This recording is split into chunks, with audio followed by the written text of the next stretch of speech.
Felicitous greetings, fellow fanatics. Happy New Year, one and all. I'm Adam the Fanatic, and today we're taking a look at Mega Man 8, the classic run-and-gun platform for the PlayStation 1 by Capcom. I've really been looking forward to this one, so without further ado, let's dive in.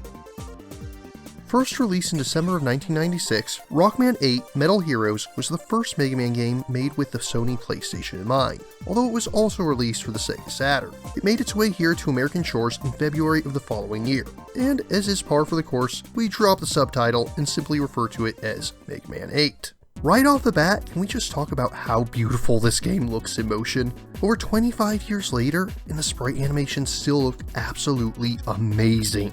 Unlike Mega Man 7, where everything looked clunky and felt incredibly zoomed in, this is frankly the best that any version of Mega Man has ever looked. Everything is bright and colorful, backgrounds are wondrously detailed, and every enemy you fight is just overflowing with personality. If this game didn't have voice acting, I would give it perfect marks for presentation.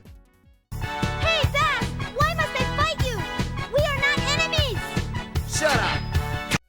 Yes, this was the first Mega Man game with voice acting, and maybe it's better in the original Japanese, but the dub for the English release is nothing short of atrocious. The cutscenes are well animated and flow nicely with the traditional anime feel, but the voice acting is nearly as bad as that of X4. But onto the gameplay. 8 takes the formula of Mega Man 7 and tweaks it to fix it. Like 7, you begin with an intro stage, play through 4 standard stages, have a short interlude level, then fight 4 more bosses before moving on to Wily's Fortress. But whereas in 7 the split felt arbitrary and unnecessary, 8 actually makes it worth the while. The second set of stages have a large number of obstacles that make use of the first 4 special weapons. This is probably my favorite array of special weapons in any Mega Man game. You actually get one in the intro stage, the Mega Ball. You can kick it to deal damage and it'll bounce around against walls, but you can also jump atop of the ball to get a bit of extra height for your jumps. Speedrunners even use this in mid-air to do some crazy tricks. Similarly, the electric claw can be used to swing on certain poles dotted throughout stages to reach secret areas, and the tornado hold can give you a boost in height. Every weapon is unique and interesting, except the water balloon. Even the name of that one is pretty bland. But there's a lot of different secrets that force you to use your weapons in almost Metroidvania-like fashion. Rush makes a return, but you no longer have the Rush Spring or any of his adapters. Honestly, Rush is a downgrade over previous entries. Yeah, sure, it's kinda cool that you can turn into a motorcycle now, but aside from getting a single bolt, it's really not that useful. There's 4 different abilities for him in all, and the only one that's really useful is the Rush Medic, where he'll fly across the top of the screen and drop health and weapon energy pickups for a short time. There's no E-tanks this time around, so this is your only way to heal during a boss fight.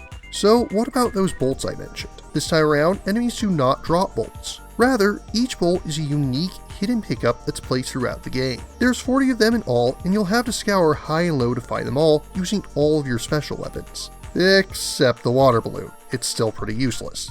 Once you have the bolts, you can take them back to roll in Dr. Light's lab, and together they'll make upgrades that you can use. Most of these aren't too special. Climb ladders faster, recover more health from pickups, exit stage you've already finished, but of special note are 2 replacements that you can get for your standard charge shot. I know I used the laser shot at some point in my life, but the arrow shot is just so good I tend to get it as soon as possible in any playthrough of the game. When it hits a target, it splits into 5 smaller shots, which still seem to have the power of the main shot, and it even breaks through Sniper Joe's shield. That being said, with such a limited number of bolts, it's impossible to get all the upgrades in a single run of the game, which feels like an odd choice since most of them don't significantly change the balance, and you can easily get the 2 that do break the game with only 12 bolts. But aside from that, the upgrade system is still nice to have.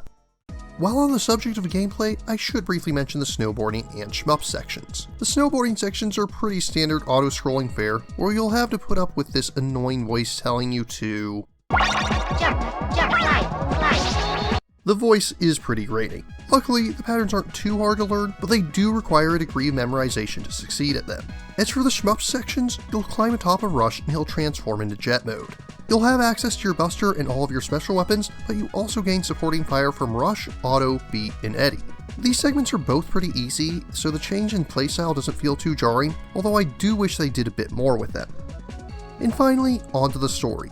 Our tale begins with two robots fighting in space. We don't get a clear winner, but both of them seem to crash towards Earth, and Mega Man is sent to investigate the downed machines. Unfortunately, Dr. Wily beats him there, and takes the purple robot. Mega Man finds the blue robot and brings him back to Dr. Light's lab for repairs, because apparently xenoengineering is within his fields of expertise.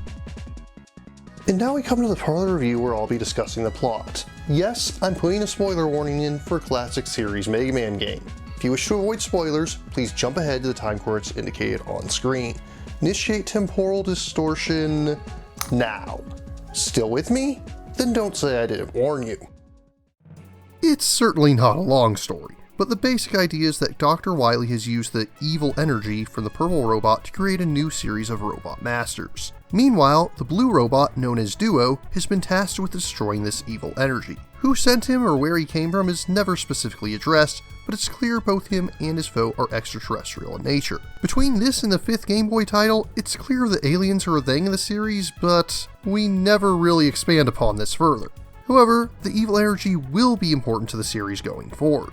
Regardless, after a brief spar, Duo and Mega Man team up to take on Dr. Wily.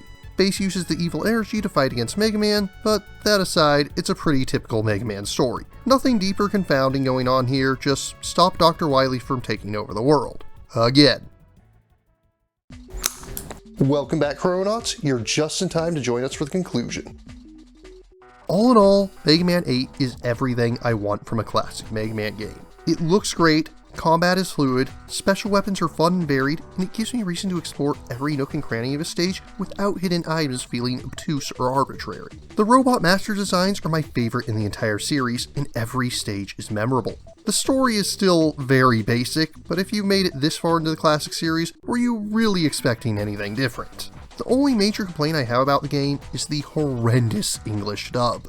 I should mention that the game is a little on the easy side for a Mega Man title, but the lack of E-Tanks makes me think this was an intentional choice, and I think it is well balanced around this change. This really is the classic series distilled to perfection. I really don't think it can get much better without straying from the core formula. I've replayed it dozens of times, and will continue to do so for the foreseeable future. In conclusion, I find Mega Man 8 to be very impressive 9 out of 10. Mega Man 8 is currently available for PC via Steam, as well as all major consoles via the Mega Man Legacy Collection 2. Alternatively, PS1 copies are still cheap and plentiful on sites like eBay. If you're interested in purchasing or learning more, links are included in the description. But what about you?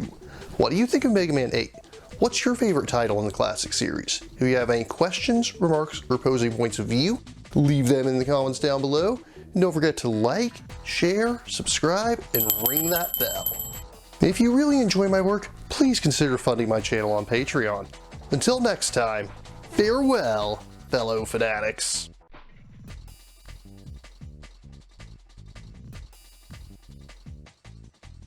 Thank you again for watching. I have plenty more to share with you if you're interested. You can click up here above my head to subscribe to my channel. You can click over here on my monitor to see the most recent video that I've worked on. Or if you prefer, you can click up here to open this mysterious vault and see what video that the YouTube algorithm has picked just for you.